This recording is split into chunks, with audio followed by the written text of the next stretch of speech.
Salut tout le monde, c'est Fred Marcoux. Vous écoutez les podcasts agricoles du Québec. Dans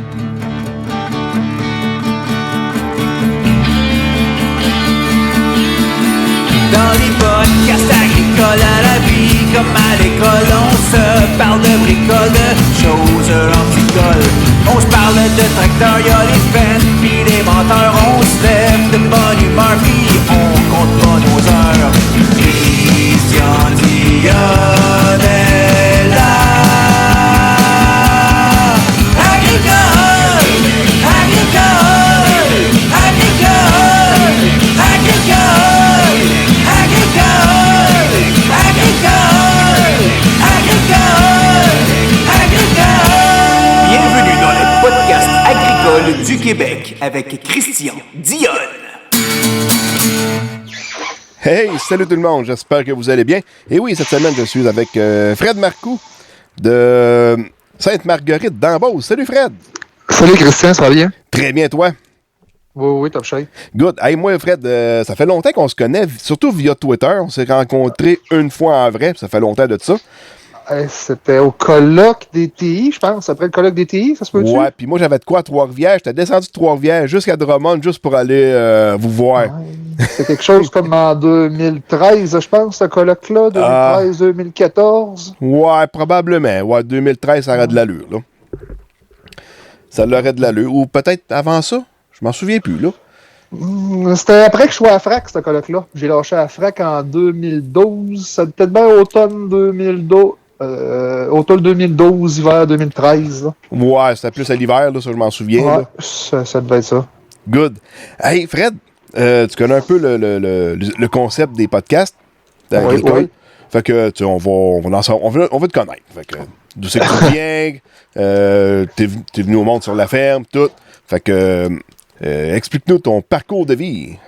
Hey, ben moi, je suis dans Frédéric Marcoux, j'ai 39 ans, j'étais à Sainte-Marguerite. Sur la ferme qu'on est là, nous on est les 4e génération. C'est mon arrière-grand-père qui a acheté le site ici. C'était déjà une ferme, la maison était déjà bâtie. Mon arrière-grand-père, lui, est né sur la première ferme au début du rang. Et qui a appartenu jusqu'à mon cousin, jusqu'à il y a, une quinzaine d'années, une dizaine d'années, au cousin de mon père. Puis là, les Marcoux, on est en Beauce depuis le tournant des années 1800, mais qu'on est producteur là, agricole, là, je pourrais pas te dire jusqu'à quelle date ça remonte. Là. La ferme ici, ben, depuis, moi je suis actionnaire d'entreprise. J'ai été actionnaire d'entreprise, moi et mon père, en 2009. Et en 2017, on est tombé, je devenais actionnaire 50% avec 50-50 avec ma conjointe. OK. Ouais, ma conjointe est actionnaire. Elle travaille à l'extérieur. Là, depuis que le nombre d'enfants a augmenté pas mal, elle a délaissé la ferme comme passe-temps. Là. Elle vient presque plus c'est normal, là, sa carrière et les enfants. Là, on est capable de s'arranger. On est capable de s'arranger. On doit s'arranger sans son apport. Ouais, la conciliation travail-famille qui appelle, c'est ça, je pense? C'est ça. Mais depuis, parlant de conciliation, travail-famille, là, je pense que depuis, nous on a bâti ça en 2017, les robots, puis là, notre ère d'aller là, depuis 2019, 2020, là, notre mode de vie a vraiment, vraiment changé, là, nous autres, ça ferme, là. Ça a changé à cause de la COVID ou... Non, là, on a passé à la robotique en 2017. Défaire des vieilles habitudes, là, de finir tard le soir, partir le pipeline, là, arrêter d'encore à table à 7h le soir, 7h30, puis traîner. Avant, ben, t'avais pas le choix, c'était ça. Je faisais mon train toujours tout seul, fait que quand j'ai venu de tirer mes bâches, j'avais encore de quoi faire, mais là, plus de vaches à traire, puis on a plus abstreint dans un horaire à faire 2 fois par jour. Là. Écoute, c'est plus rare maintenant à 2h l'après-midi, 1h l'après-midi. Ciao, bye, sorti de la table, là, fait d'autres choses. Là. OK. Fait que hashtag live life, Lili. Nous autres, pour vrai, là, on la vit pour vrai. Là, Live Life Lily, là, il est pas plus. écoute, je vais chez encore à soir, là, c'est moi qui est allé chez les enfants à 3h15 à la garderie, puis j'avais fini mon train, là. Ça donnait, ça donne une bonne chance, là. Ouais, quelqu'un qui, comment je dirais ça, quelqu'un qui, tu sais, c'est un outil, puis quelqu'un qui en profite pleinement, là, c'est un gros edge, là. C'est un multiplicateur, hein. Puis je pense que c'est pas, pour plusieurs personnes, c'est pas qu'ils sont pas capables, puis moi j'ai passé par là aussi, là, c'est une question de confiance, là, faut que tu aies confiance que tout va bien marcher, puis tout fonctionne bien, là. Quand les vaches jouent à manger, là, puis tout a été nettoyé, pourquoi tu resterais table à les regarder passer, là? Non, c'est ça. Tu peux faire d'autres choses dans ce temps-là. C'est ça, on fait d'autres choses. T'as-tu des employés? Non, aucun. OK. Aucun. Puis mon père, moi, depuis 2013, là, il demeure au village. Il est à 6-7 km d'ici. Fait que moi, depuis 2013, il est là dans les travaux, il est là dans les foins, dans les semences, le fumier, il est toujours là. Mais les trains, là, à moins d'un remplacement, là, il vient plus du tout. Là. OK. Comme l'hiver, là, lui, il bûche, là, puis écoute, des fois, il va passer à la maison une fois 10 jours ou 2 semaines de chercher du diesel, c'est pas mal tout, là. C'est bien correct, là, c'est ça qu'il souhaitait, puis on n'a pas besoin de lui à la ferme pour faire rouler dans les opérations quotidiennes. Là. OK. Fait que la ferme Philippe Marcoux de Philippe, c'est ton père? Oui. OK. Oui. Puis dans le fond, la cabane à sucre que vous aviez, es-tu intégré, est dans la ferme aussi ou c'est rendu à part? Ou, Non, elle appartient à moi et ma conjointe, mais c'est mon père qui l'exploite. Là. Nous autres, on a eu un excellent transfert, là, moi, avec mes parents. Là. On n'a pas payé une fortune, mais en contrepartie, il a accès à tout. Même quand il s'est retiré d'être actionnaire, mon père, là, il a continué. La cabane à sucre, c'est lui qui y va. Puis s'il y a du sirop détaillé, ben, c'est lui qui s'en occupe. Puis écoute, ce qu'il vend, c'est lui qui le vend. Puis il a même son livret de chèque de la ferme encore. On lui laisse. Puis tu sais, on s'arrange pour qu'il aime ça venir encore. Puis que bon, on espère qu'il aime ça venir. Bon, c'est sûr qu'il aime ça encore venir, là, mais on donne toutes les conditions pour qu'il apprécie être ici. Là. Non, ben c'est ça. Ben là, il a passé sa carrière là aussi. T'es pas pour le mettre dehors tant que ça. Là. Ben, il y en a. Moi, j'ai la chance. Il y a beaucoup de personnes là, que les parents veulent pas lâcher les cordeaux. Ben, moi, mes parents, ils les ont lâchés assez vite. Là. Ça, c'est un des problèmes de la relève agricole, souvent, que je pense qu'il n'est pas assez mentionné. C'est les bonhommes qui veulent pas lâcher. Oui, ça. Ça, on voit ça assez fréquent, ça. Puis, écoute, moi, j'ai pas vécu ça de mes parents. Mais de demander aujourd'hui de me laisser la place à mes enfants, tu vas me dire que je suis pas rendu à ce chemin-là de carrière, mais aujourd'hui, j'aurais de la misère à me l'imaginer, là, de me tasser, là. Ça se peut qu'à 60 ans, je sois écœureux, là, mais à 39, là, je suis pas prêt à me tasser partout. Non, c'est sûr. Mais tu sais, je suis pas capable d'imaginer que ça soit à moi de me tasser un jour. Mais ma blonde me rappelle souvent, elle dit « Pense pas que ça va arriver. Là. On sac notre camp d'ici, puis tes enfants vont rester sa ferme. » T'es rendu avec combien d'enfants? Je pense que c'est 5. Oui, 5, un petit gars cet été. Là, c'est le dernier final. OK. Ah ouais, la chambre est fermée. Là. Ouais, ben non, là, mais on met de la pression pour que ça arrive cet hiver. Là, fait que... fait que ça va arriver. Là. C'est toi qui as la pression. Un élastique de vétérinaire. Ouais, il va falloir passer à de quoi d'un peu professionnel, je pense. Un petit coup de taille rap. Bon, écoute, Fred, dans toute ta carrière, tu as quand même passé, d'après moi, passablement de temps aussi au niveau de l'UPA. Oui. Puis on va repasser ça étape par étape. Là. Comment tu as commencé là-dedans? Puis à un moment donné, tu t'es retrouvé président de la FRAC. Puis tu as fait quelques années là-dedans, j'imagine. Oui, écoute. Fait qu'on va commencer le début. Là. Comment tu t'es retrouvé là? D'un, moi, la base. Moi, quand j'étais au secondaire, là, on me demandait ce que j'ai toujours voulu être sa ferme, mais ce que je voulais faire en parallèle ou d'autres choses, je rêvais de devenir agroéconomiste au secondaire. OK. Moi, je pense pas qu'il y ait beaucoup de jeunes qui, au secondaire, pensaient à ça, mais moi, c'est le quoi que je voulais faire. Puis, la politique m'a toujours intéressé, l'économie m'a toujours intéressé, les choses sociales m'ont toujours intéressé. Puis, fait que je suis sorti du secondaire, puis je me suis allé au cégep, puis j'ai voulu faire mes sciences pures. Puis là, ça a été, écoute, un flot de 16 ans qui arrive à... En tout cas, ça a mal viré un peu, là. Puis ça a fêté pas mal. Fait que, après avoir perdu du temps pas mal à mes premières années de cégep, je suis retourné faire un DEP en production laitière à Saint-Anselme. OK. Ça, c'était à l'hiver, moi je suis né en 82, puis ça, c'était à l'hiver 2002. Il y avait eu les tours du World Trade Center en 2001. Fait que c'était l'hiver suivant. Puis de 2002, écoute, nous, il y avait, avant, il y avait les, t'as dû sûrement connaître ça, là, l'agrigénie, dans relève. Les compétitions de génie en herbe agricole. Génie en herbe, oui, pendant le congrès de la FRAC, ça. C'est ça.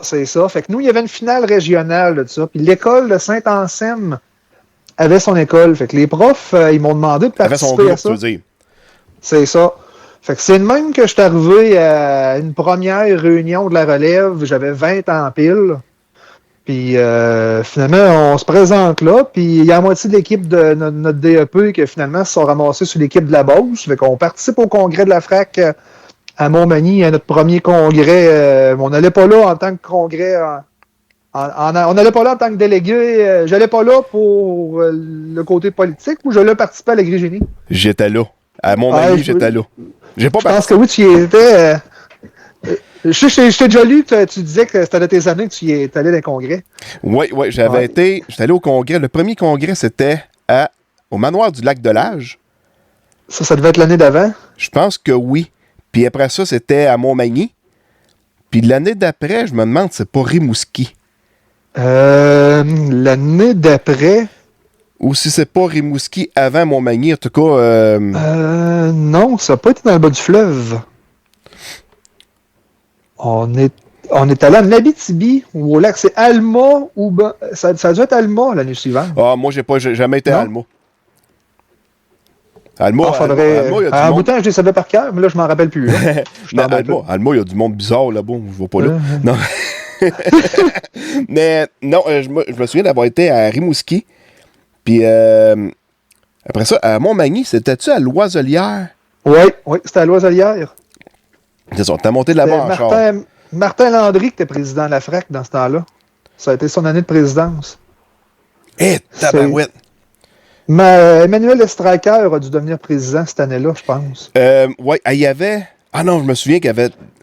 Ça fait drôle, là, mais il y avait de la magouille cette année-là pour que le monde vote pour que ce soit Emmanuel Estraker qui devienne président. Mais tabarouette, il vient de rentrer dans le CA. Il faudrait bien qu'il fasse au moins une année dans le CA avant de prendre la présidence. Ça. Puis ça, j'avais pas... Je savais que... Je me rappelais que Serge Lapointe était vice-président. Serge Lapointe était président de la Beauce dans le temps. Ouais. Moi, quand j'ai été siégé à FRAC, c'était Serge qui était président. L'année d'avant. Les années d'avant, c'était Serge qui avait été président 4 ans. Ouais, moi, j'étais là quand c'était Serge, là. C'est ça. OK. Fait que là, je me suis ramassé là à Montmagny. Puis, finalement, j'aimais ça pas mal, ce qui se passait là. Fait qu'on a recommencé... Puis, en parallèle, il venait de se former un groupe local dans ma MRC. Ben, c'est entre deux MRC ici, là.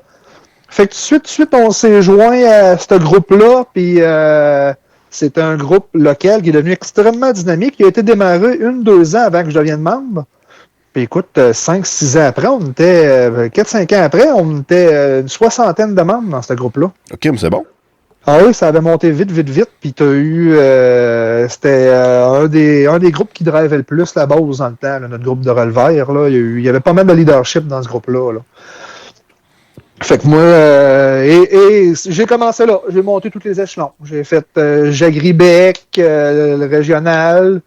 Puis ça m'a amené à FRAC. Écoute, là, les dates, là, je m'en rappelle pas en tout. Là. J'ai été 10 ans à FRAC. Fait que... De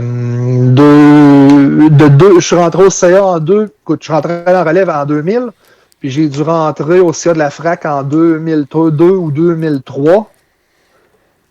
Tout de suite, je suis monté assez vite parce que j'ai fait 10 ans au CA de la FRAC. OK. Puis 2 ans après, pas l'année suivante, j'ai fait 1 an membre du CA, puis je pense cette année suivante, je suis monté à l'exécutif tout de suite. Puis l'année suivante, j'étais deuxième VP, puis j'ai été président les 3 dernières années, là, jusqu'en 2012. Là. Fait que tu étais dans le conseil exécutif en même temps que Martin Lamy. Martin Martin a été en 2 shots à la FRAC. Parce qu'il était dans le conseil exécutif de la FRAC, puis je pense. Martin a été à l'exécutif quand moi j'ai quitté la FRAC en 2012. Martin s'est impliqué en 2 shots. Là. Il venait d'un premier congrès que j'y allais là, dans mes années que j'y étais. Il était là, il était impliqué, mais il était pas. Je pense pas qu'il était président. Il était président de la Mauricie. Mais il n'était pas au CA. C'est comme en 2013 que là, il est monté. Il a recommencé à s'impliquer dans la relève. Puis là, il a été un 2, 3, 4 ans là, à l'exécutif, ou même VP de la FRAC, Martin, il a été par après. Là. Ouais, il me semble que oui. Oui. En tout cas, je vois de mémoire un peu comme ça, là, parce que moi, j'étais débarqué de la FRAC depuis longtemps. Là. Ouais, moi, tout c'est une mémoire, là, mais c'est passé pas mal de même. Là. Puis moi, j'ai lâché en 2012, puis en 2013, les autres, les enfants sont arrivés. Et je n'étais plus impliqué du tout. Il y a eu l'UPA du futur en 2014, de 2012. La dernière année que j'étais, ça se parlait beaucoup. Là, dans les 3 prochaines années, il y avait pas mal de fusions à faire. Fait que nous autres, la FRAC, on a mis le projet en branle en ça, 2011-2012, là, de regrouper puis de passer un syndicat. Les interrégionaux sont arrivés là. Mais c'est pas nous qui l'a. C'est pas nous qui l'a. Comment je dirais ça? Qui l'a engagé les employés, fait les changements, mais c'est nous qui avons fait le processus pour arriver à cette réflexion-là. OK. Fait que moi, j'ai quitté en 2012, en 2013, les enfants, 2014. Là, en 2014, c'est là que la réorganisation à l'UPA locale arrivait, qu'on tombait sur les modèles de MRC. Fait que moi, j'allais mes AGA toutes ces années-là, moi, j'ai toujours allé mes AGA de syndicat de base. OK, oui.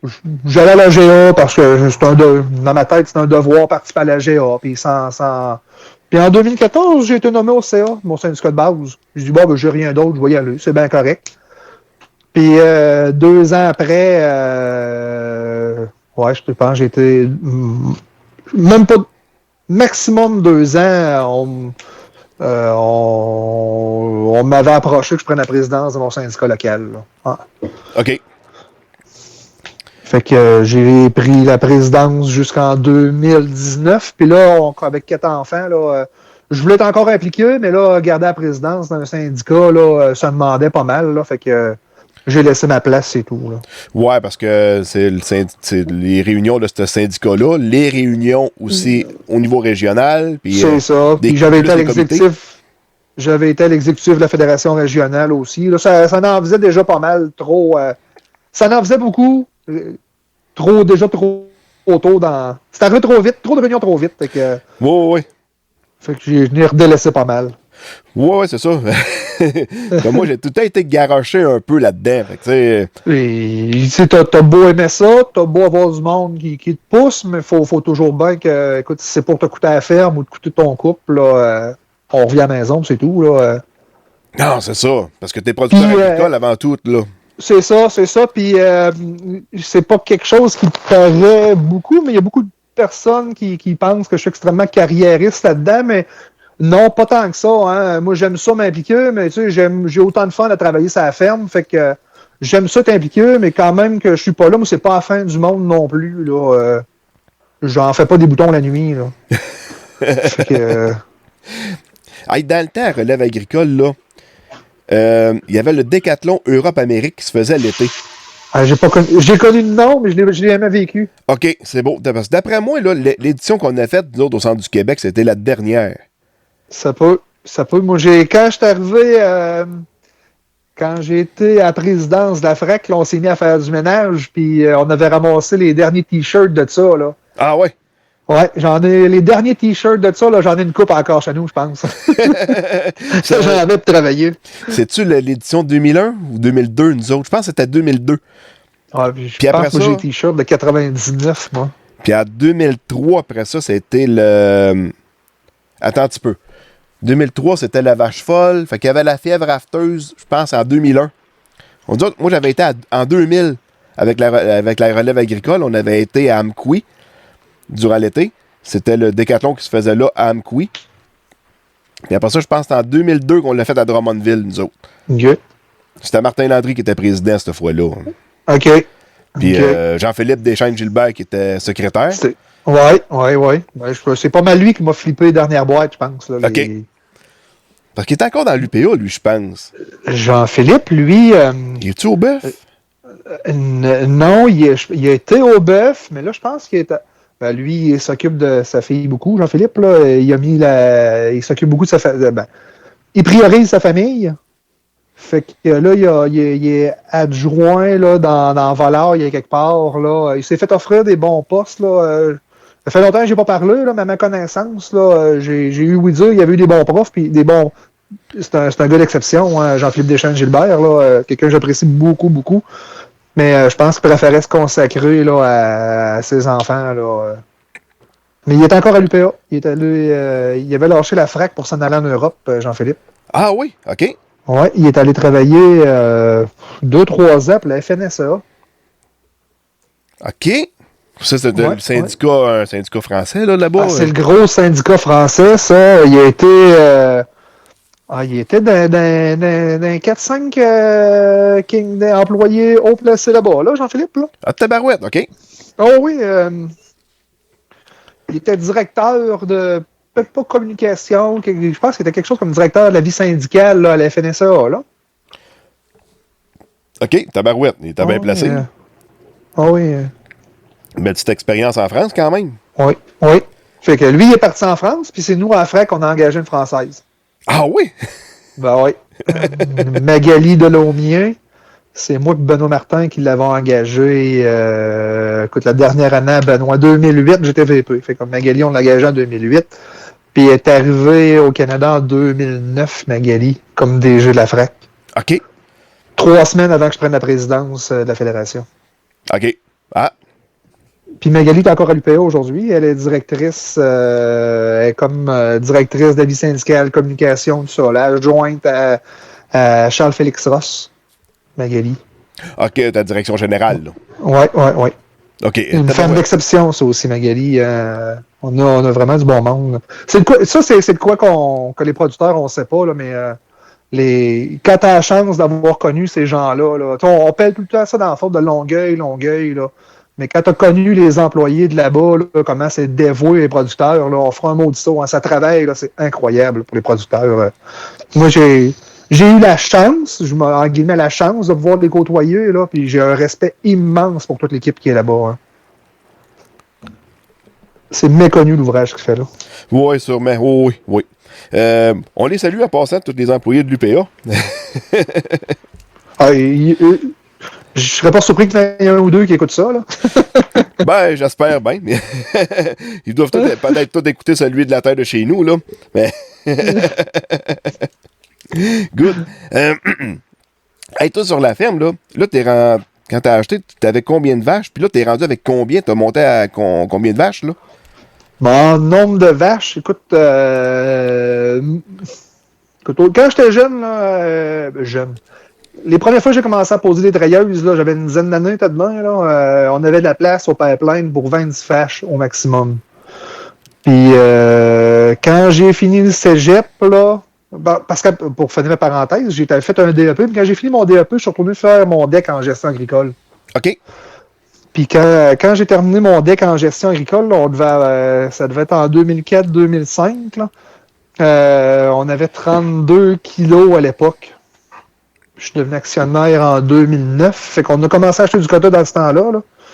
Puis de 2004 quand je suis rentré, 2005 à temps plein, ça a ferme. Aujourd'hui, on est passé de 32 à presque 110 kilos aujourd'hui. Là. Ah, c'est bon, OK.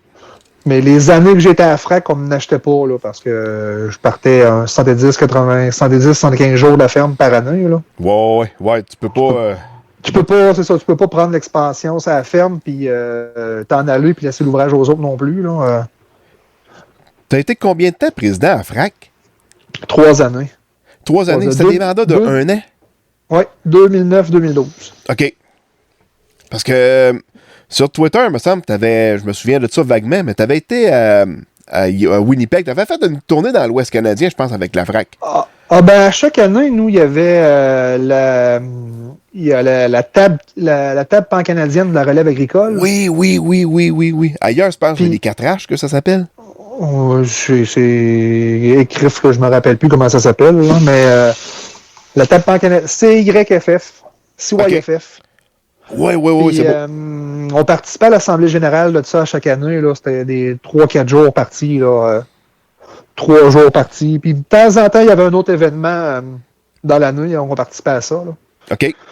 Les premières années étaient le fun de ça parce que l'Assemblée générale de la table pan-canadienne était en même temps que l'Assemblée générale de la Fédération canadienne d'agriculture à Ottawa.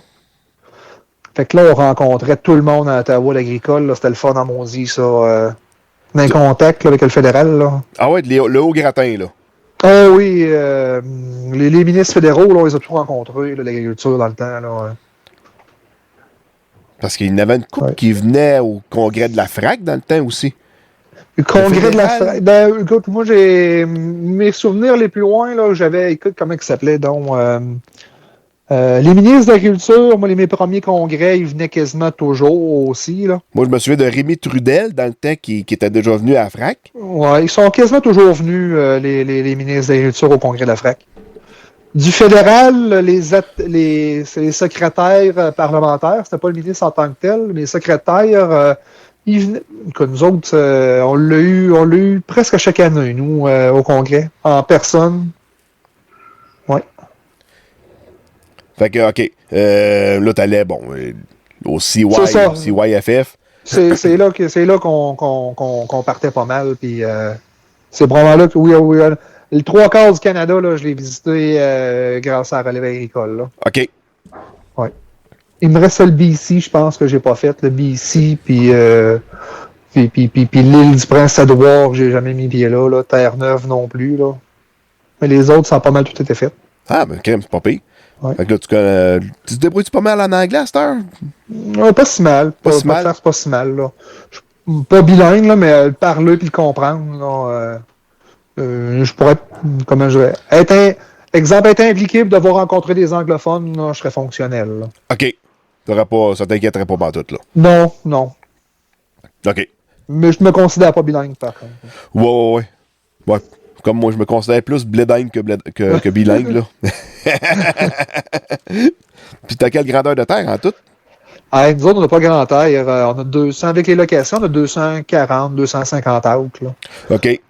Fait qu'on fait du foin, puis un peu de foin pléthore, un peu de foin de vache-terrie, puis le restant, c'est des fourrages soignés vaches. Là. Parce qu'aujourd'hui, on traite entre 115 et 80 vaches en lait. Fait que c'est d'un table, on va avoir à l'année autour d'un 95 vaches d'un table, là, plus une vingtaine de génisses. Là. Fait que on fait pas de céréales du tout, on fait du foin du maïs, c'est tout. OK. Juste des fourrages, là. C'est du maïs à filage que tu fais, puis... C'est ça. J'aimerais en faire d'autres, là, mais écoute, on n'a pas les terres, puis c'est le modèle qu'on a. Peut-être dans l'avenir, c'est des terres à vendre, peut-être avoir des opportunités, mais c'est pas... encore là, ça non plus, j'ai pas l'intention... Tu sais, moi, j'ai jamais eu l'intention d'acheter le rang au complet ou de quoi de même, là. Mais d'ailleurs, ça arrivera là parce qu'on a un rang extrêmement jeune. Là. On a la chance d'avoir un rang extrêmement dynamique, là, pour vrai. Là. Souvent, je dis souvent que c'est moi le plus vieux des plus jeunes dans le rang, puis c'est ça. Là, toutes les fermes, les transferts ont quasiment tous été faits, puis c'est moi le plus vieux qu'il y a dans la nouvelle génération. Là. Ah oui, OK. Oui. Parce que je sais qu'il faut que tu exportes ton fumier parce que tu n'as pas assez de terre pour toutes les tangles. Là. Ah ben, écoute, nous autres, on est 5 fermes dans le rang ici, là, quasiment toutes côte à côte, on exporte tout du fumier, là. Puis on est une concentration animale extrêmement concentrée, nous autres, dans notre rang, là. Ouais, ben, t'as pas vraiment le choix, parce que, tu sais, de la grande culture, pas dans ton cas, ça va se vivre non, de ça, là. C'est ça. Tu sais, la Beauce, là, il n'y a pas du cochon pour rien, des animaux pour rien, hein, parce que on a des terres pour les soigner, mais on ne soignera pas pour faire d'autres choses. On ne fait pas d'autres choses, là. Ouais, c'est ça. Là, parce que je regardais ça l'autre fois, j'avais fait une petite recherche sur Internet, puis comme tout le nombre pardon, le pourcentage de lait qui est produit au Québec, région par région, c'est Chaudière-Appalaches qui s'en produit le plus. Je m'étais amusé à le compter, là, si tu fais le grand triangle, là, de quoi, genre Montmagny, Saint-Joseph-de-Beauce, Saint-Georges, puis un triangle vers Laurier Station, là. C'est presque 10% du GD-Canada qui est dans ce triangle-là. Et tabarnak, c'est du stock, là. Oui, c'est du stock. C'est surprenant dans ce grand triangle-là. Là. Puis Sainte-Marie, nous autres, Sainte-Marie, Sainte-Marguerite, c'est le cœur de ce triangle-là. Là. Oui. Le pôle agricole de Chaudière-Appalaches, il est pas mal à Sainte-Marie, c'est à côté. Là. Puis du port autour de Sainte-Marguerite, Sainte-Marie, Saint-Bernard, Saint-Ézéard, Saint-Isidore, il y a du cochon là. Oh oui. Ouais, puis du cochon, puis il y a du poulet pas mal aussi. Du poulet aussi, mais sur plus de porc. Surtout plus de porc. Là. Dans le rang, nous autres, il y a beaucoup de porc aussi. Beaucoup de porc. OK, comme nous autres, du porc, là, on m'a dit, c'est pas mal rare, là. Tu sais, ça en est bâti quand il y avait les... dans le temps de Bacon, le film, mettons, là. Ouais. Parce que tout le monde décrivait ça. C'est là que c'est pour ça qu'on en arrive à... C'est pour ça qu'on en arrive là, à exporter du fumier, là, parce que il n'y a pas de receveur proche. Là. Puis l'exportes-tu bien loin?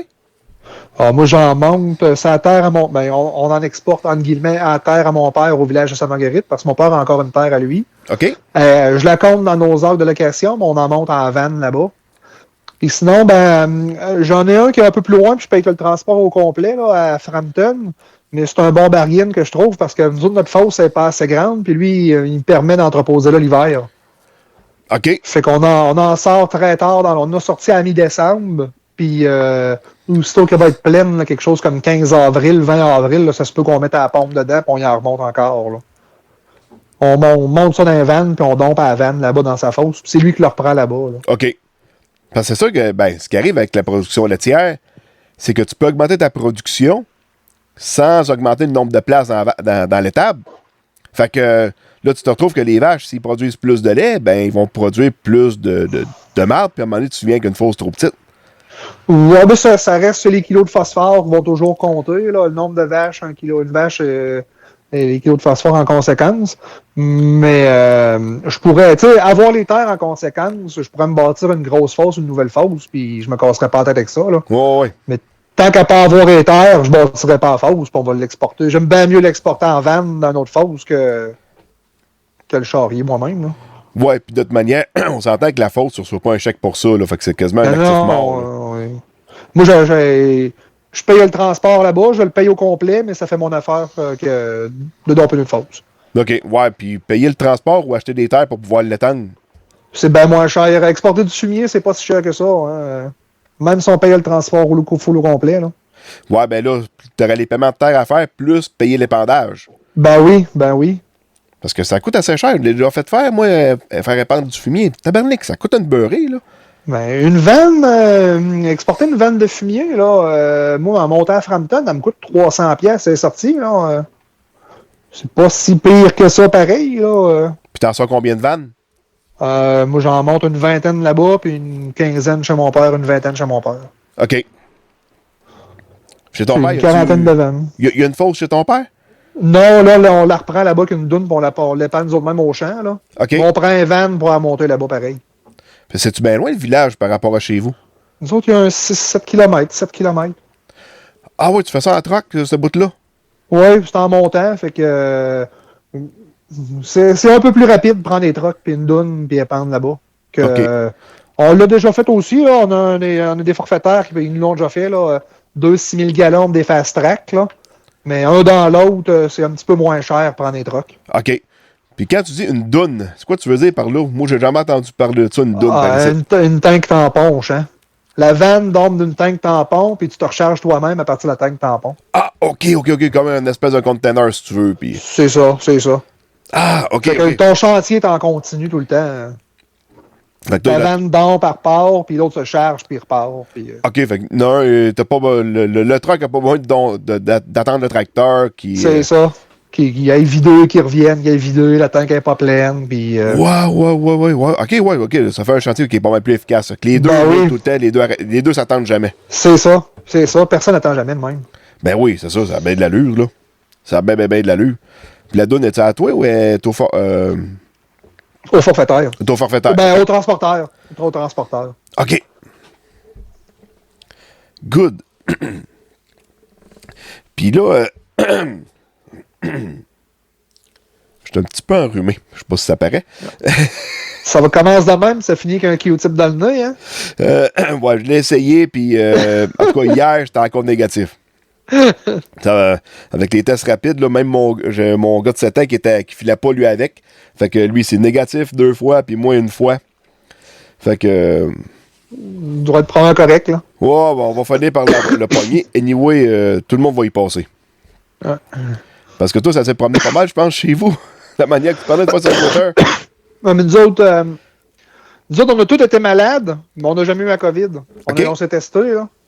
Mais nous autres, là, depuis la rentrée d'école, là, écoute, c'est les otites, un arrière de l'autre, puis tout le monde est malade tout le temps, là. Mais on se teste tout le temps, puis jamais la COVID. Fait que... mais là, probablement qu'on va y goûter, là, parce que là, elle vient, ça passe proche des petites, la garderie, là, ils l'ont, là. Fait que probablement dans la semaine qui vient, ça se peut que ça pop chez nous, là. Hey! Sais-tu d'où c'est que ça devient, le mot vaccin? Non. Non? Non. Ça vient de la maladie. C'est un surnom. La vaccine qui était le surnom de la variole des vaches. OK. Parce qu'ils se sont rendus compte que quand les vaches avaient la variole, les producteurs agricoles, il y avait moins tendance à être malades. Mais c'était surtout le monde de la ville qui appognait cette maladie-là. C'est comme ça qu'on a découvert que, il y en a qui sont immunisés, puis c'est comme ça que le vaccin a été découvert d'une certaine façon. Puis, c'est pour ça. Le surnom de la maladie s'appelait la vaccine. Fait que la vaccine est devenue le vaccin. OK, je savais pas pour tout. Moi, j'ai fait une recherche une fois sur Wikipédia, je suis tombé là-dessus, j'ai trouvé ça pas mal le fun. Ah. Fait que la variole des vaches, le surnom était la vaccine. C'est un peu pour ça. Parce que je sais pas si t'as écouté là, on est rendu complètement dans un nowhere, là. Comment ça s'appelait? L'histoire d'en haut? Les pays... Non, j'ai jamais écouté ça. Non, la dernière saison, il était tout pogné avec une épidémie de variole. OK. Puis ils ont-tu passé... ils sont-tu frottés sur des vaches dans l'émission? Non, ils se faisaient pas sur des vaches. Eux autres, ce qu'ils faisaient, c'est qu'ils pognaient, mettons, c'est comme des cloches de pu. Ils pognaient ça. Ils se promenaient ça? Puis ils se donnaient un petit coup de couteau sur le bras, puis ils passaient la maladie là-dedans pour faire comme un vaccin. Ah, ça devait marcher, le pire, probablement? Ben oui, je pense que oui, parce qu'ils faisaient un échange de sang. Tu sais, si t'avais les anticorps, tu mettais du sang dans l'autre, puis t'avais l'autre, il se formait des anticorps. Fait que... c'est un peu archaïque dans le temps, là. Tu sais, fallait commencer quelque part, là. La médecine, là, ça n'a pas toujours été scientifique comme on en connaît aujourd'hui. Ben, c'était scientifique pour ce temps-là. Ouais, ou des affaires de scier des membres ou des saignées, là, c'était une autre époque, là. Ouais, mais il y a putain à l'aiguine. Ouais. Puis il n'y avait pas de stainless dans le temps. Puis, moi, j'aime beaucoup toute je suis bien passionné de la période française révolutionnaire, Napoléon, tout ce coin-là, de l'histoire de la France. Là. 1860, mettons, dans ce coin-là. Avant ça, là, de 1790 à 1820, 1815, là. Puis là, écoute, c'est le nombre, les saignées étaient encore à l'époque, là, il devait saigner un gars une fois 2 jours, une fois par jour, il enlevait du sang. C'était ça le traitement qu'il faisait, pauvre gars. Rien pour le relever, là. Ça l'aide pas bien, là. Non. Good. Puis là, tous tes projets futurs, là, comment tu vois ça de la ferme chez vous? La ferme chez nous, ben écoute, là, c'est le quota qui dépend à l'entrée. Là. Moi, j'aime... le quota rentre à la graine, fait qu'on se concentre là-dessus. Ça va être probablement entre des achats de terre. Là, tu sais, exporter du fumier, c'est le fun, mais jamais. Ce que j'aime pas de notre modèle chez nous actuellement, là, la grosse faiblesse, c'est que à dépendre beaucoup de locations, d'être extrêmement serré dans nos volumes, c'est dur à planifier un 2 ans d'avance, un 3 ans d'avance, où ce qu'on s'en va. Puis c'est de là que, les cultures de couverture, tout ce qui est agro-environnement, tout ce travail-là que je vous entends qu'avec Paul Keplette, vous faites aussi, tu fais ça. Puis l'entrevue avec M. Pérusse, l'autre fois, c'est ça, Pérusse? Louis. Oui. Oui, C'est toutes des... ça, ouais. SVC Agrologie. C'est ça, c'est une entrevue super intéressante. C'est toutes des choses que j'aimerais vraiment beaucoup ramener à la ferme dans le futur, mais que à jamais être capable de me planifier où est-ce que je m'en vais dans mes rotations plus qu'un an et demi à l'avance. Là. Même si c'est juste du foin, juste du maïs, il me manque un 50-60 acres à rentrer là-dedans pour tout harmoniser ça, je trouve. Là. OK. Fait que ça, j'aimerais beaucoup ça là, dans les prochaines années, combler ce trou-là, être moins dépendant des locations pour les fournitures, les ensilages, puis nourrir les bêtes. Être moins dépendant et c'est ça, travailler mieux dans l'avenir. Pas qu'on travaille mal, je trouve pas qu'on travaille mal, mais on est encore extrêmement conventionnel. Là, j'en suis conscient, mais c'est assez difficile de sortir de ce modèle-là dans des surfaces réduites. Là. Ouais, ça, parce que là, si tu perds une terre, là, tu vas manquer de foin, là, tu sais. C'est ça. Puis il faut que je m'assure de mon rendement certain l'année suivante aussi. Puis Fait que tu sais, t'as pas grand lousse dans le fond, là. Tu pognes une année sèche où il n'y a pas de foin, ben tu tombes vite à sec, là. On est assez chanceux des années sèches chez nous. On est béni les dernières années. Là, l'eau a fini toujours par tomber chez nous. Ouais. Puis le maïs, il finit qui est toujours assez beau. Fait que, puis là, on vient d'avoir une année exceptionnelle. Là, on a remonté des stocks. Là. Mais écoute, avec l'expansion qu'on a pris 2016-2017, là, jamais savoir si va finir l'année de soigner les vaches parce que le nombre de vaches monte plus vite que ce que tu es capable de faire de fourrage. Là, tu sais, c'est tous des défis se relèvent, mais c'est pas toujours des bouts super le fun non plus. Là. C'est ça. Parce que là, si tu veux prendre de l'expansion d'un temps, il faut que tu prennes de l'expansion ailleurs. Puis là, si t'es pas capable de prendre cette expansion-là, ben ça vient freiner l'autre. Là, tu sais, veut c'est pas. Ça. Puis prendre l'expansion des vaches, ben tu sais, encore là, on n'a pas, on n'a pas un modèle arrêté de dire qu'on va avoir 200 vaches, 250 vaches dans le futur. Mais tu sais, je trouve que là, on a un modèle que nous, se travailler sur la ferme, quand même qu'on aurait 10 vaches de plus, 15 vaches de plus, ça changerait pas beaucoup notre modèle de travailler, puis la ferme est rien que plus rentable, simplement. Là. Ouais, dans le fond, t'aurais plus de lait, puis avec les mêmes paiements de bâtisse. C'est ça.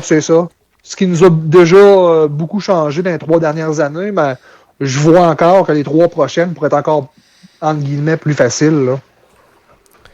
Puis de toute manière, toi, t'as 2 robots, je pense. Oui, 2 robots, puis pas de personnel. Ouais, t'as pas de personnel, là. J'ai pas de personnel, fait que ça fait une entreprise qui vire assez bien. Là. Ouais. Parce que là, c'est sûr que si tu grossis, ça va te prendre des employés, puis après ça, tu es de le former, tu l'as 6 mois, tu en reformes un autre, tu sais.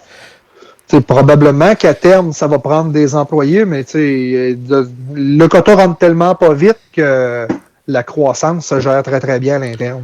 OK, ouais. Parce que j'imagine que tu en achètes à tous les mois, tu achètes ce qui est disponible à tous les mois, là. Oui. Écoute, moi, depuis que j'ai lâché la frac, il n'y a jamais eu un mois que j'ai pas acheté. Là. Sauf les mois où il n'y avait pas à vendre. Ouais, c'est ça. Ouais. C'est pas arrivé souvent, mais il y en a eu 3-4. Ouais. Good. Bon, t'avais-tu d'autres choses que tu voulais nous parler, Fred? Parlant en tant que tel, comment je dirais ça? Tu sais, je trouve que la production laitière, on est chanceux d'être une belle production, que c'est un beau modèle d'affaires. Si les gens sont assez raisonnables puis qu'ils savent, pas qu'ils savent, comment je dirais ça? J'ai beaucoup de part dans mon environnement. Puis quand je me compare à ces producteurs-là, je trouve qu'on l'a beaucoup plus facile qu'eux. Fait que j'ai de la misère à... Je m'encourage facilement que notre modèle peut perdurer, hein, parce que la production laitière, je dis pas qu'elle est super facile, mais c'est une belle production encore. Là. Surtout avec les outils qu'on peut se donner aujourd'hui. Là. Ouais, c'est ça. Tu sais, vous avez eu une période, mettons, quand le COVID est arrivé. Vous avez acheté du lait, mais c'est pas de votre faute, Chris, parce qu'il y avait quelqu'un à l'autre bout qui était pas capable de le prendre. Ouais, puis on a acheté, on a acheté à la ferme un peu, on a acheté collectivement pas mal, là, mais enlève ces épisodes-là, le modèle laitier, là, je trouve qu'on est... je suis très positif encore pour les 10 prochaines années. Là. Oui. c'est sûr que c'est pas comme dans le port présentement. Tu sais, eux autres, ça tourne comme une roue. Là, il y a des retardements, mettons, dans les abattoirs. Mais tu sais... Tu sors pas un cochon, mais ton tourteau de soya, il est 50% plus cher à payer. Mais ça prend la même quantité, mais le prix de ton porc est plus payant pareil. Mais finalement, c'est pas les mêmes marges de crédit pantoute, là. Si le coût a monté de 30%, faut que la marge suive pour supporter l'alimentation pareil, là. Oui. Puis là... Fait que c'est des stress qu'on n'a pas à vivre dans la production laitière. Quand je me compare, je me console très souvent. Oui. Ben, c'est comme moi, dans la grande culture, je dis, ça va assez bien, là. Tu sais, j'ai pas... le prix de l'engrais qui va se mettre à monter, là, mais... Il a monté, mais tu sais, s'il peut se corriger au bout de 18 mois, 2 ans, c'est plate temporairement, mais on fera pas faillite à cause de ça. Là. Non, c'est sûr que non. On va revirer les affaires de bord, puis on va faire plus d'engrais verts pour ménager l'azote. Ben, les engrais sont tout achetés cette année, mais on en a acheté un peu moins, puis on va cibler pas mal plus. Mais on ira pas combler besoin de la plante pour cheaper. Il faut soigner la plante. Puis, écoute, ça coûtera 2500 pièces de plus cette année, c'est ça. Là. Non, mais là, c'est pas si pire que ça, là. C'est ça, c'est tannant, mais c'est ça. De toute manière, comme dans le coût de production, tu sais, j'ai pas juste l'engrais, là, c'est tout l'ensemble des dépenses de la ferme, là, tu sais, qu'il faut revoir, là, c'est pas rien que l'engrais, là. Oui. Puis, c'est ça, là, pour revenir à ma ferme, notre ferme en tant que telle, là, c'est que ce que j'aime, ce qu'on a toujours pensé, c'est sortir du volume à pas beaucoup de personnes. Fait, ça nous a toujours donné ça nous donne maintenant un gros edge financier, même si on est paiement la bâtisse à faire. Puis, moi, je me dis, dans une ferme laitière, si tu réussis à contrôler là, 2-3 aspects, mais à bien contrôler là, ton payroll, tes coûts, tes aliments, puis ton parc de machinerie, ben, si tu fais pas d'excès là-dedans, puis tu contrôles assez correctement tous ces postes-là, ta ferme, là, elle va être rentable. Là. Oui. Mais il reste que c'est pas tout le monde qui connaisse vraiment le coût de production, là. Mais moi, il y a cette catégorie de gens-là, mais j'ai beaucoup plus de sympathie pour les jeunes qui reprennent une entreprise, ils arrivent d'une entreprise, puis ils n'ont jamais cautionné les décisions qui ont été prises avant. C'est ça, ces gens-là, bon, tu vas me dire qu'il y a le choix de prendre l'entreprise ou pas la prendre, là. Mais ces gens-là, il faut qu'ils vivent avec, puis parfois ils ont un coup de barre à donner, puis je pense aussi, l'autre grande chose, c'est qu'il faut accepter de faire des choix puis de changer ton modèle d'entreprise aussi. Là. Moi, là, une quinzaine d'années, une dizaine d'années, là, écoute, il y en a un trophée en arrière de chez nous encore, en arrière de moi. Là, et on faisait beaucoup d'expositions agricoles là, tournant les années 2000. Là. OK. Puis, écoute, la ferme, j'aime encore les belles vaches, puis j'aimerais ça que les enfants connaissent les expositions agricoles.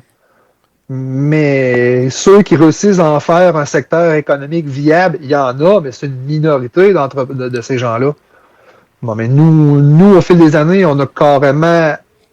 Bien encore là, j'adore les belles vaches, mais on a switché notre entreprise. On est devenu une entreprise commerciale. On élevait des archers d'exposition. Et là, maintenant, on est en train de virer tout au sting. Puis non seulement c'est des autres signes, mais j'élève presque plus mes génisses.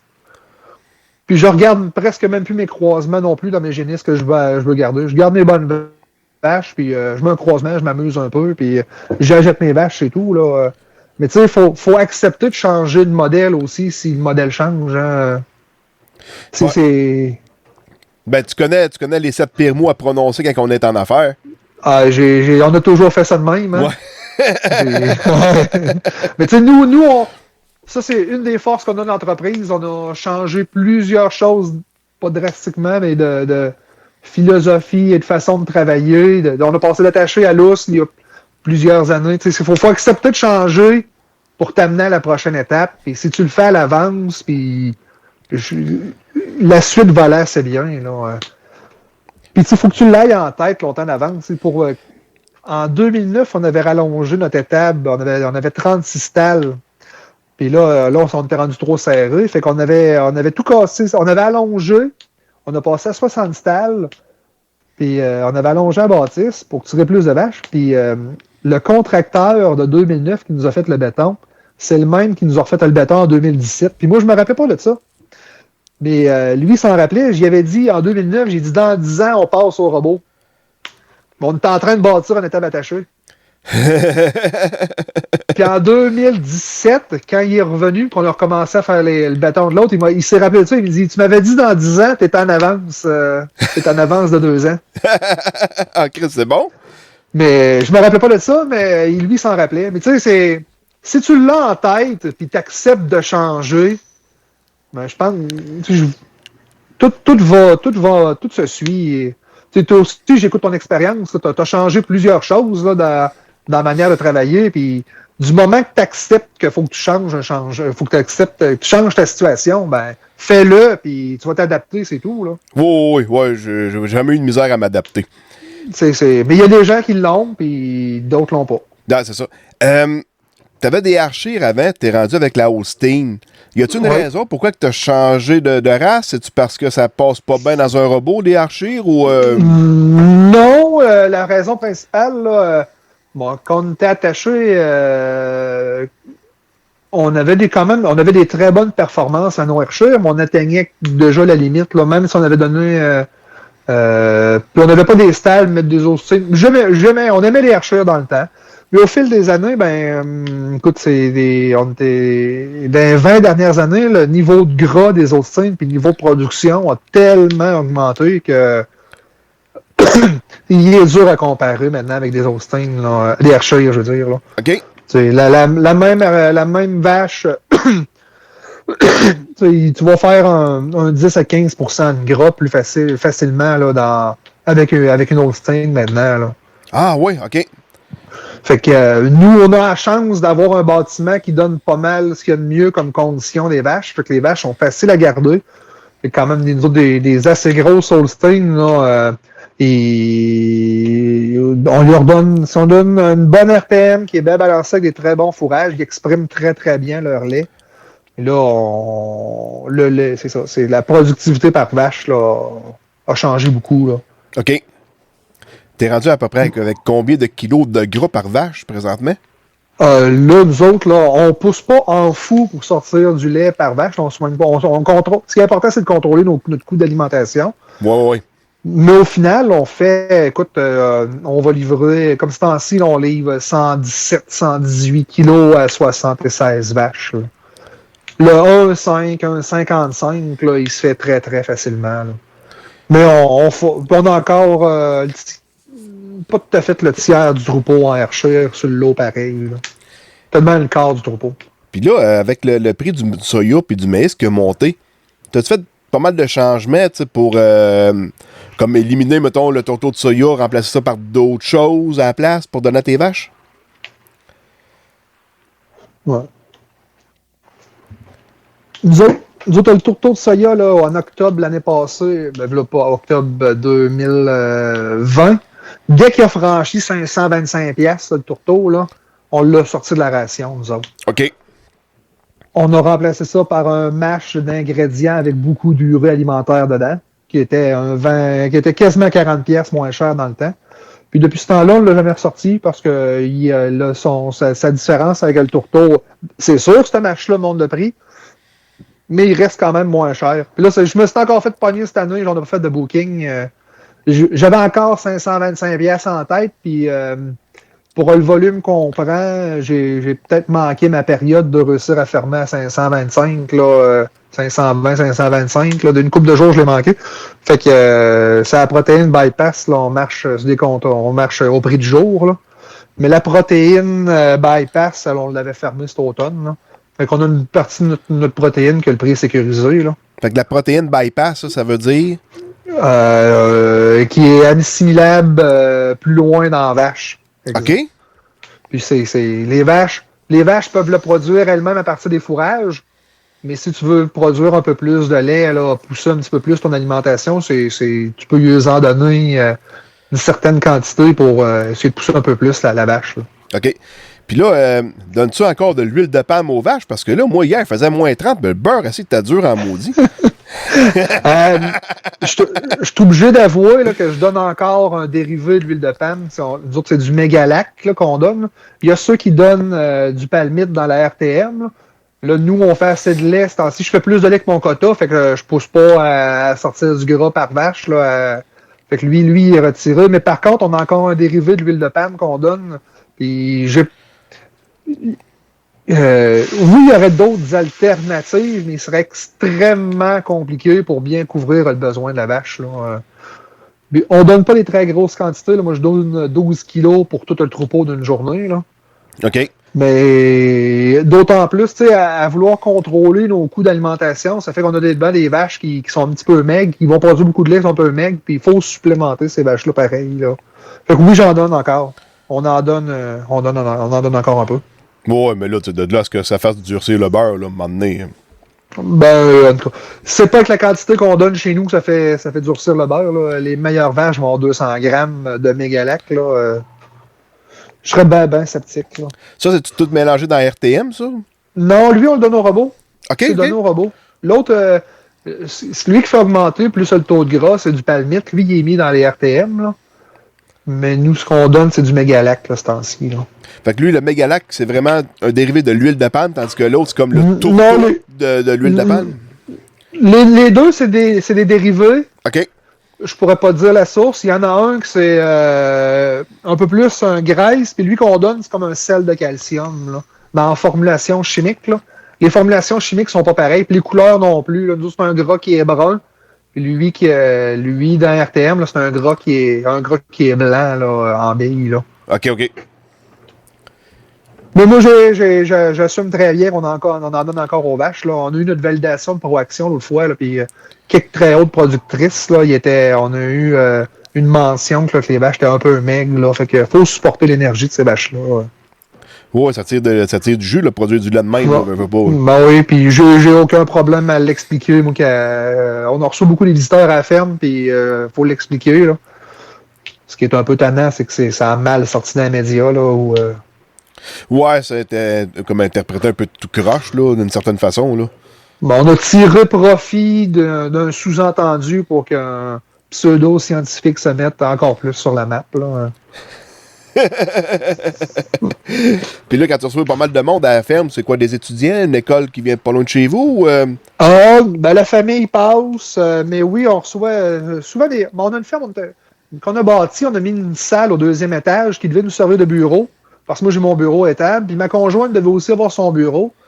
Mais finalement, cette salle-là a jamais vraiment servi, fait que c'est maintenant les étudiants du cégep de Beauce-Appalaches en technique santé animale qui s'en servent. Ah oui, OK. Fait qu'ils viennent ici, juste là, l'automne 2021, là, sont venus 4 journées à la ferme. Fait qu'ils servent de la salle en haut pendant qu'il y a une moitié du groupe qui est en bas. L'autre moitié du groupe fait des devoirs en haut, des travaux sur les ordinateurs ou des fois, ils ont un formateur ici. Puis on reçoit beaucoup de groupes aussi qui viennent, ils servent l'entreprise pour avoir des formations. Là. L'Association des pareurs d'Ondelon est venue dans l'automne.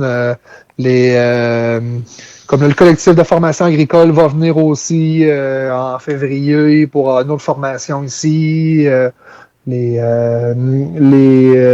FMS de l'Élie sont venus ici il y a quelques années. Il y a beaucoup de monde, nous autres, qui passent à la ferme là, quand même. Là. OK. Ça a de l'allure d'avoir une belle salle de même, d'abord, pour toutes les accueillir. Ben, c'était pas prévu pour ça. Elle nous a pas coûté terriblement cher, mais elle arrange tout le monde, finalement. En ayant du monde qui passe à la ferme, ça oblige à toujours à se ramasser pas mal aussi en bas. Là. Garder les robots propres et pas trop que ça traîne, là, parce que tu sais jamais quand est-ce que dans 3 jours, 4 jours, il y a un groupe qui va t'arriver. Là. Ouais, non, c'est sûr, il faut que tu tiennes ça propre, t'as pas le choix. Ben, anyway, t'as fini ton train à 1h30 l'après-midi. Très 5 à laver après ça? Ah, ben moi, j'aime ça.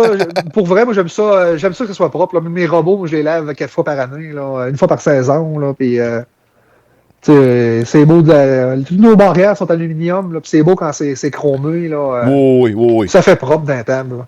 Oui, c'est ça. Non. Ça fait ticlant quand c'est vraiment tout crotté puis que c'est jamais lavé ou quoi que ce soit. Là. Ouais, puis à le laver fréquemment, le lavage est 2 heures 3 heures d'une saison. Là, écoute, tout est clean en grandeur. Là. Ouais, c'est ça. C'est pas quelque chose qui prend énormément de temps, là. Ben non, c'est ça. Fait que tu choisis ta journée, puis sans plug à la laveuse à pression, c'est là. Ouais, c'est ça. De toute manière, il y a un drain en dessous du robot pareil, fait que... Ouais, oui, fait que ça sort, puis... Non, c'est le fun de travailler dans des environnements propres. C'est plus Ben oui. encourageant. Ben oui, c'est sûr. Bon. Fait que...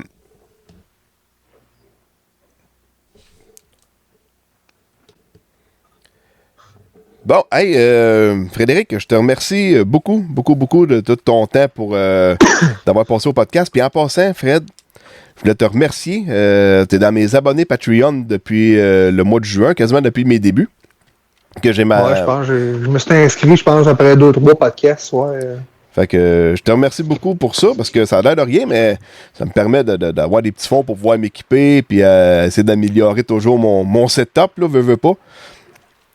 Pas que, comment je dirais ça, pas que j'avais pas des appréhensions négatives, mais tu sais, j'étais un peu sceptique. Un podcast dans l'agricole au début, puis finalement, Criff, j'aime ça pour vrai. Je suis même bien content de le payer, puis ça me fait plaisir.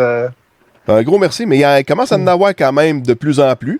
Mais j'essaie autant que possible de parler de toutes les productions, d'essayer d'inviter pas mal un peu de tout le monde.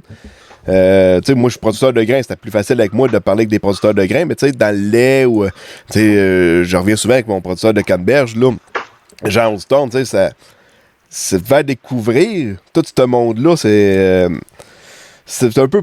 Je suis curieux de nature, fait que si ça peut faire... Si le monde aime ça, tant mieux, là. Ah ben, moi, avant les... tu sais, si on discute pas que ces gens-là, on n'apprend pas... Moi, avant d'être sur les médias sociaux, là, mais là, on remonte à 2009-2010, là, avant que les premiers producteurs de grande culture commencent à suivre ces médias sociaux, ce qu'ils faisaient, là, j'avais un gros jugé que ces gens-là faisaient pas grand-chose à leur été, là. Mais tu sais, c'était pas malin. Tant que tu connais pas ça, tu peux pas savoir tout ce qu'il y a à faire pareil, là. Non, c'est ça. Fait que finalement, à force d'en lire et d'en écouter, fait que tu te rends compte que Criff, c'est une vraie job, là. C'est un vrai métier, là. C'est pas un passe-temps, là. Il faut pas rien que du tracteur pour le fun, là. Et boy, il m'a dit je fais pas mal plus d'heures de bureau que d'heures de tracteur, moi. Ah, je pense que moi aussi, par exemple. Moi aussi. Je fais pas tant de tracteurs que ça parce que je suis gros en semi-direct, fait que... Moi, honnêtement, j'aime ça en faire. Si je peux pas m'en passer, j'aime ça m'en passer. Mais écoute, à faire du foin, puis à forfait, puis on a beaucoup de forfaitaires, d'autres à la ferme. Fait que finalement, ce qui nous reste, moi, je vais planter le maïs. Si je réussis à mettre un voyage de fumier dans l'été, c'est bon. La machine que je fais le plus, moi, ça la ferme, c'est le Bobcat. Fait que... Ah, le merveilleux Bobcat. Moi, pas de Bobcat, moi, je pense que je m'ennuierais. Je vais faire moi, un jour, là, mec, je vais faire un upgrade, par exemple. Ça va être un mini chargeur, là, qui coupe en deux. Même hauteur qu'un Bobcat. Même affaire qu'un skid, là. Mais qui va plier, virer plus serré pour virer, là. OK. Au lieu d'accrocher, ce qui est étonnant un peu, des fois, tu vas virer sur toi-même, mais tu vas accrocher, tandis que tu es capable de virer, rentrer dans un parc, là, ça va peut-être être un peu plus facile. Puis j'aimerais ça d'en avoir un qui est un petit peu télescopique. OK, ouais, je comprends ce que tu veux dire. Il va être plus polyvalent, mais j'aime la hauteur d'un Bobcat, c'est ça que j'aime. Ça rentre bien les bâtiments, là. C'est ça. Ah, moi, c'est la machine. Le Bobcat, il vire 250 heures par année chez nous. Ah non, moi j'ai ça, puis le tracteur avec la pelle, tu prends plus ça, là, quand t'as connu un Bobcat, là. Ouais, moi, pareil. Charger des palettes, quoi que ce soit, c'est la machine à avoir, je pense, probablement ce qu'on néglige, là, mais c'est celle-là que ça prend. Mais, tu sais, toutes les fermes, là, moi, ce que je remarque, puis... tu sais, les fermes s'industrialisent, ben, c'est normal d'avoir de l'équipement industriel. Un tracteur multitâche, ben, t'es bien mieux qu'un Bobcat industriel. On va voir de plus en plus de 12 roues, 10 roues sur des fermes. Oh, oui. À s'industrialiser, ben, on va avoir des équipements industriels. Fait que c'est rien que normal d'en avoir. Oui, c'est normal. Puis de toute manière, il faut que... Si tu veux avoir une belle qualité de vie, il faut que tu te simplifies la tâche d'une certaine façon. Fait que si le Bobcat vient t'aider à dérouler tes balles rondes, par exemple, là... Ben, mais c'est carrément... Tu peux pas placer une balle ronde avec un tracteur d'un étable comme tu peux le faire avec un Bobcat. Ben C'est non. impossible, là. Même si tu as un petit tracteur avec une pelle, le Bobcat avec deux crochets en avant, tu la pognes puis tu peux la dérouler au complet si tu veux. Ça prend 4 minutes à dérouler ta balle. C'est comme moi, on bûche, on amène les arbres dans un parking, on débite. Puis quand on débite, après ça, le Bobcat est là pour piler bio. Parce que le Bobcat, ça va bien, là. Tu sais, ça vire sur un dizaine. Fait que tu pognes le bio, tu te reviens, tu vas le placer, tu veux le reprendre. Tu dois les placer avec des fourches à palettes, tes bio. Oui. Tu es capable d'être précis, puis d'en monter plus haut, puis tu places ça, puis... Ouais, ben, je l'ai monté plus haut. À un moment donné, je suis limité sur la hauteur du Bobcat. Ouais, c'est pas super hard, mais... Tu vas avoir sinon 2 pics sur une pelle de tracteur, tu vas monter plus haut, mais tu vas mettre avec un bio dessus, c'est pas d'avance. Là, ouais, mais si le bio il tombe de travers un peu, lui il arrive dans l'échelle du tracteur. Là. Puis moi je l'ai fait longtemps, mais tout j'allais bûcher mon père, là, des bios des pelles du tracteur. C'est 2 pins. Si t'es vraiment pas centré et qu'il décide qu'il tombe d'un côté, il va te lisser au complet de l'autre bord.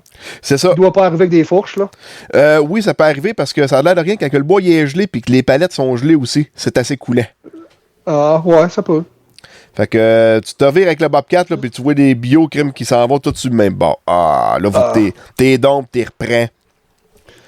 C'est sûr que ça donne un coup un peu plus franc en virant le Bobcat. Parce que le tracteur, ça en va pas. Sauf que tu vois tes palettes, par exemple. Dans le tracteur, là, faut que tu marches à tâtons, là, tu vois rien. Oui, penché sur le côté, en dessous des sélecteurs pour... Ouais, ça prendrait un tracteur pas de cabine, tu pourrais être debout pour essayer de voir debout de tes palettes. C'est ça. Donc, il faudrait que tu le fasses commanditer par Caisse Construction, ce podcast-là. Écoute, on a assez plugué le Bobcat. Ouais, Caterpillar. C'est commandité par Caterpillar. Good. Hey, un gros merci, Frédéric. Puis pour tout le monde, ben, je vous remercie beaucoup d'être resté à l'écoute jusqu'à la fin. Puis n'oubliez pas, faites comme Frédéric, abonnez-vous sur le Patreon. Il y a beaucoup d'exclusivités exclusives sur Patreon. Donc, merci beaucoup. Bye bye.